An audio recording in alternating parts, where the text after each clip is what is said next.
ஐந்தாம் அதிகாரம். ஐசுவரியவான்களே, கேளுங்கள். உங்கள் மேல் வரும் நிர்பந்தங்களின் நிமித்தம் அலறி அழுங்கள். உங்கள் ஐஸ்வர்யம் அழிந்து உங்கள் வஸ்திரங்கள் பொட்டரித்துப் போயின. உங்கள் பொன்னும் வெள்ளியும் துருப்பிடித்தது. அவைகளிலுள்ள துரு உங்களுக்கு விரோதமாக சாட்சியாயிருந்து அக்கினியைப் போல உங்கள் மாம்சத்தை தின்னும். கடைசி நாட்களிலே பொக்கிஷத்தை சேர்த்தீர்கள். இதோ, உங்கள் வயல்களை அறுத்த வேலைக்காரருடைய கூலி உங்களால் அநியாயமாய் பிடிக்கப்பட்டு கூக்குரலிடுகிறது. அறுத்தவர்களுடைய கூக்குரல் சேனைகளுடைய கர்த்தரின் செவிகளில் பட்டது. பூமியிலே நீங்கள் சம்பிரமமாய் வாழ்ந்து சுகபோகத்தில் உழன்றீர்கள். கொழுத்தவைகளை அடிக்கும் நாளில் நடக்கிறது போல உங்கள் இருதயங்களை போஷித்தீர்கள். நீதிமானை நீங்கள் ஆக்கினைக்குள்ளாக தீர்த்து கொலை செய்தீர்கள். அவன் உங்களோடே எதிர்த்து நிற்கவில்லை. இப்படி இருக்க சகோதரரே, கர்த்தர் வருமளவும் நீடிய பொறுமையாயிருங்கள். இதோ, பயிரிடுகிறவன் பூமியில் நற்பலனை அடைய வேண்டுமென்று முன்மாறியும் பின்மாறியும் வருமளவும் நீடிய பொறுமையோடே காத்திருக்கிறான்.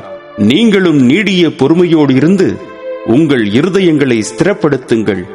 கர்த்தரின் வருகை சமீபமாயிருக்கிறதே. சகோதரரே, நீங்கள் நியாயம் தீர்க்கப்படாதபடிக்கு ஒருவருக்கொருவர் விரோதமாய் முறையிடாதிருங்கள். இதோ, நியாயாதிபதி வாசற்படியில் நிற்கிறார்.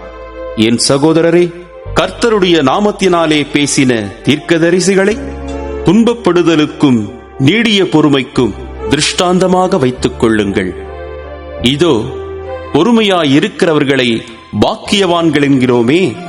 யோபின் பொறுமையை குறித்து கேள்விப்பட்டிருக்கிறீர்கள்.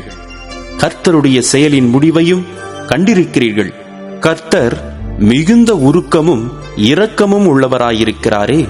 விசேஷமாய் என் சகோதரரே, வானத்தின் பேரிலாவது பூமியின் பேரிலாவது வேறெந்த ஆணையினாலாவது சத்தியம் பண்ணாதிருங்கள்.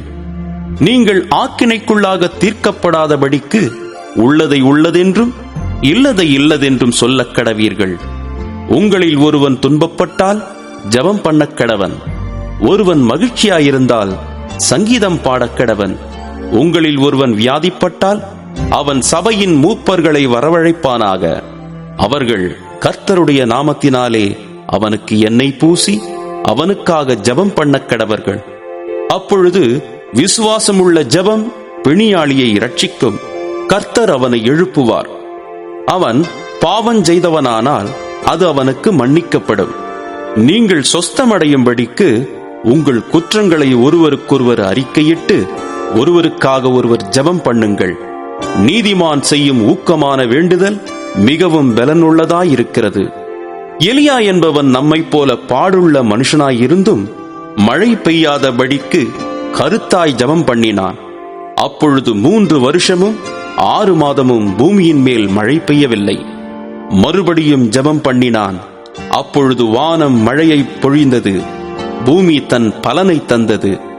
சகோதரரே, உங்களில் ஒருவன் சத்தியத்தை விட்டு விலகி மோசம் போகும்போது மற்றொருவன் அவனை திருப்பினால், தப்பிப்போன மார்க்கத்தினின்று பாவியை திருப்புகிறவன் ஒரு ஆத்துமாவை மரணத்தினின்று ரட்சித்து திரளான பாவங்களை மூடுவான் என்று அறியக்கடவன்.